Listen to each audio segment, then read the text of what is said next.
The bird's leg is almost gone, hanging by a thread. There is a hole punched clean through its chest. By every reasonable measure, this pigeon should be dead. Instead, it is doing the only thing it has ever been trained to do, which is fly home with a little metal capsule swinging from the ruined leg. Inside that capsule is a scrap of paper. On that paper is a message from about 500 American soldiers who are trapped in a hole in the middle of a French forest, surrounded on every side, out of food, out of water, and running out of men. And the message is not asking to be rescued from the Germans, it is begging their own army to stop killing them. This is the story of the Lost Battalion, and almost everything you think you know about it is wrong, starting with both of the words in the name. It is October of 1918. The First World War has about 6 weeks left to live, though nobody standing in the mud of France knows that yet. The Americans have thrown themselves into a monster of an operation called the Meuse-Argonne Offensive, the largest battle the United States Army had ever fought, and to this day, the deadliest. More than 1 million American men are shoving north through a stretch of France that seems purpose-built to ruin them. Before it is over, 26,000 of them will be dead. This is the meat grinder our story is standing in the middle of. The worst of it is a forest called the Argonne. Picture the least forgiving woods you can imagine. Steep ravines, ridges stacked on ridges, underbrush so thick you can lose the man 3 feet in front of you, all of it cold and soaked and seeded with German machine guns that have had 4 years to get comfortable. Into this, the Army sends the 77th Division. Now, the 77th was made up largely of draftees from New York City. We are talking tailors, clerks, factory hands, subway workers, immigrants who in some cases were still working on their English. Good men, tough men, but men whose experience of the great outdoors mostly amounted to Central Park after dark. And the Army looked at these lifelong apartment dwellers and decided they were exactly the fellows to send into the thickest, nastiest forest in France. Leading one piece of the attack is a major named Charles Whittlesey, and Whittlesey does not look the part. He is tall, thin, going bald, wears little round wire glasses, and in civilian life, he was a Wall Street lawyer. He looks less like a war hero and more like the man who does your taxes and gently suggests you keep better receipts. He never wanted to be a soldier. He is a soldier anyway, and as it turns out, a stubbornly good one. Here is the plan he is handed. Attack north, push through the forest and seize a position along a road down in a ravine. The French Army will protect his left flank, another American division will cover his right. All he has to do is drive forward and trust that the men on both sides of him are driving forward too. So he does. On the 2nd of October, he gathers up a mix of companies, and I want to stop right here, because this is the first thing the legend gets wrong. History remembers this as the Lost Battalion, singular, one tidy unit. It was nothing of the kind. It was a patchwork of 9 different companies pulled from 4 different battalions across 3 different units, somewhere around 550 men in total. Nobody designed it as one neat command. It just became one by accident in a hole. Whittlesey pushes his patchwork force forward hard, exactly as ordered, and this is where being excellent at your job turns into a death sentence, because Whittlesey advances. The French on his left do not, the Americans on his right do not, German counterattacks stop them cold, and the line on either side of him sags backward while he keeps punching ahead. By nightfall, he has done something remarkable and horrifying at the same time. He has captured his objective. He is precisely where the map told him to be, and he is now completely alone, a half-mile past the front line, with the Germans quietly sealing the woods shut behind him. 550 men have just advanced straight into a trap, on purpose by following their orders to the letter. They dug in on the slope of a ravine, a spot the survivors would forever call simply the pocket. And the moment the Germans realized what had blundered into their backyard, they closed in from every direction at once. The situation went bad with real efficiency. There was no food.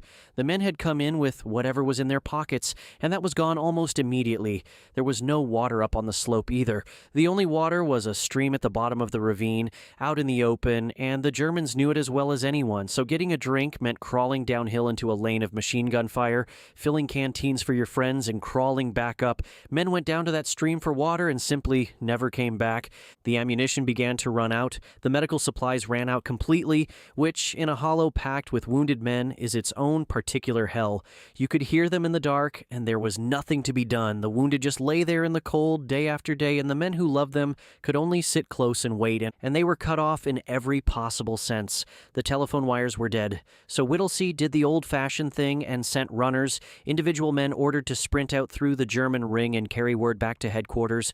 The Germans cut them down, one after another, runner after runner gone. It reached the point where sending a man out was just a slower, sadder way of losing him, which left exactly one option: pigeons. Yes. In 1918, in the middle of the most mechanized war the planet had ever seen, a war with machine guns and poison gas and artillery that could erase a village, the single most reliable way to get a message out of that pocket was a wicker basket full of birds. Whittlesey had about 8 of them, and they were, genuinely, his best line of communication with the rest of the United States Army. Meanwhile, headquarters was trying to help, and somehow making things worse, they knew roughly where Whittlesey was, so they sent airplanes to drop food and ammunition into the pocket. Lovely idea. It simply did not work. The bundles tumbled down through the thick canopy and hung up in the trees or drifted wide and fell straight into German hands. For a few days there, the enemy surrounding the Lost Battalion was arguably eating better than the Lost Battalion. Through all of it, Whittlesey kept sending out the same calm, accurate reports. "This is my position. Here are my coordinates. We are still here." He was not lost. He always knew exactly where he was, and he kept telling everyone who would listen, "Hold on to that detail. It is about to matter enormously and not in a good way." On the 4th of October, help finally arrived. American artillery, miles to the rear, opened up to hammer the German positions around the pocket and blast an opening in the ring, and you can probably feel where this is going. The coordinates were wrong. The shells came shrieking down out of the sky, and instead of landing on the Germans, they landed on the Americans, on Whittlesey's men, on 500 starving, freezing, wounded soldiers who had spent 3 days praying for exactly this sound and who were now being torn apart by it. Sit with the cruelty of that for a moment. These men had been surrounded, sniped, shelled, and starved by the German army for days on end, and they had held. And now the thing doing the most damage, the thing finally breaking them, was their own side, their own guns, fired by their own countrymen who thought they were saving them. Whittlesey grabbed a pencil and a slip of paper and wrote it down as plainly as a human being can write anything. I will give it to you close to word for word because it is one of the great understatements in the history of warfare. "We are along the road parallel to 276.4. Our artillery is dropping a barrage directly on us. For heaven's sake, stop it." He rolled the note into a capsule and reached for a pigeon. The first bird he sent up was shot out of the sky. The second bird he sent up was shot out of the sky. And now he was down to one pigeon. The last chance to tell the American army to stop shelling its own men was a single, tired bird with a name: Cher Ami, French for dear friend. They threw Cher Ami into the air, and the Germans, who understood perfectly well what a pigeon leaving that pocket meant, threw everything they had at it, and they hit it. Cher Ami went down, and then Cher Ami got back up. Shot and bleeding, the bird clawed its way back into the air and pointed itself home. It flew about 25 miles in roughly 25 minutes, which for a mortally wounded pigeon is a genuinely absurd thing to do. When it finally dropped onto its home loft behind American lines, the men who scooped it up could hardly believe it was still breathing. It had been shot through the breast, and one leg was hanging on by a thread of tendon with the little metal message capsule still dangling from it. But the capsule was there, the message got through, and the guns stopped. Now, I promised you this version is more honest than the legend, so here is the honest part. The army absolutely adored this pigeon. They turned Cher Ami into a superstar, a feathered symbol of grit and sacrifice, and over the years the tale got buffed to a high shine. Modern historians will gently point out that we cannot actually prove this one flight is what stopped the barrage, and that the Signal Corps had every reason on earth to sell the story hard. For that matter, every retelling says the bird lost an eye, yet photographs taken a few months later show Cher Ami with both. Even the wounds got a little embroidered, and there is one more twist. Everyone called Cher Ami she for 100 years, right up until a DNA test finally revealed the bird was in fact a he. Dear friend indeed. But scrape all the polish away and the bones of it still stand. That pocket was full of men being killed by their own artillery. Somebody put a desperate message onto a bird. The bird was shot and flew anyway. The message reached the rear, the shelling stopped. You can argue about the fine print on the plaque. The men in the hole did not care about the fine print. They cared that it stopped. The pigeon saved them from their own guns. It did not get them out. They were still trapped and the days kept grinding on. Still no food, still crawling to the stream for water, still burying friends in the side of a ravine with their bare hands. On the 7th of October, the Germans tried a different approach. They took a captured American, a young private who had been grabbed while out hunting for those lost food bundles, blindfolded him, and sent him back into the pocket carrying a note. It was, of all things, extremely polite. A German officer had written, in courteous English, a heartfelt appeal to Whittlesey's humane feelings. "Your situation is hopeless," it said in so many words.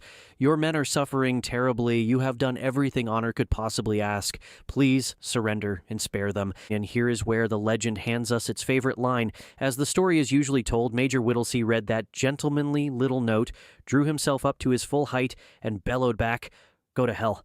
It is a fantastic line. It is on the posters, it is in the movie, and it almost certainly never happened. Both the official after-action report and Whittlesey himself said he gave no reply at all. He did not shout anything, he simply declined to answer, which, when you think about it, is colder than any comeback ever written. A man asks for your surrender, and you do not consider him worth a single word. What he did do was quietly practical and quietly defiant. His men had been laying out white cloth panels on the ground to signal friendly aircraft. Whittlesey ordered those panels pulled in and hidden because he was not about to leave anything lying around that a German lookout could photograph and call a white flag. No surrender, not even by accident. And then they simply held on. One more day of it. On the 8th of October, the wider American advance finally clawed its way forward, cracked the German ring, and relief columns pushed into the pocket at last. Of the roughly 550 men who had gone in, about 194 walked out under their own power, unwounded. The rest, the better part of the entire force, were killed, wounded, captured, or simply missing somewhere in those woods. 5 days, that is what 5 days in a hole cost. The survivors came home to a country desperate for heroes, and the Lost Battalion delivered. 3 of the men from that pocket received the Medal of Honor, Whittlesey and his 2 steadiest officers in the fight, Captain McMurtry and Captain Holderman. Whittlesey received his, among the very first medals of honor of the entire war. And here the story goes quiet. Charles Whittlesey, the reluctant Wall Street lawyer who never wanted a minute of any of this, could not put it down. He came home a celebrity, and the celebrity would not leave him alone. Everyone wanted to shake the hand of the man who would not surrender. They wanted him at their banquets and their parades, and the families wrote to him endlessly, the mothers and widows of the men who had not made it out of that ravine, and he answered every one of them, and it hollowed him out a little more each time. In November of 1921, he was chosen as a pallbearer at the burial of the unknown soldier at Arlington, one of the highest honors the nation had to give. He stood there among the great names of the war and helped carry a nameless soldier to his grave. A few days later, he booked passage on a steamship out of New York, bound for Havana. He had dinner with the captain. He was pleasant company, they said. Around 11 at night, he excused himself, stepped out of the smoking room, and walked to the back of the ship. Somewhere in the dark, out over the water, Charles Whittlesey stepped off the stern and was gone.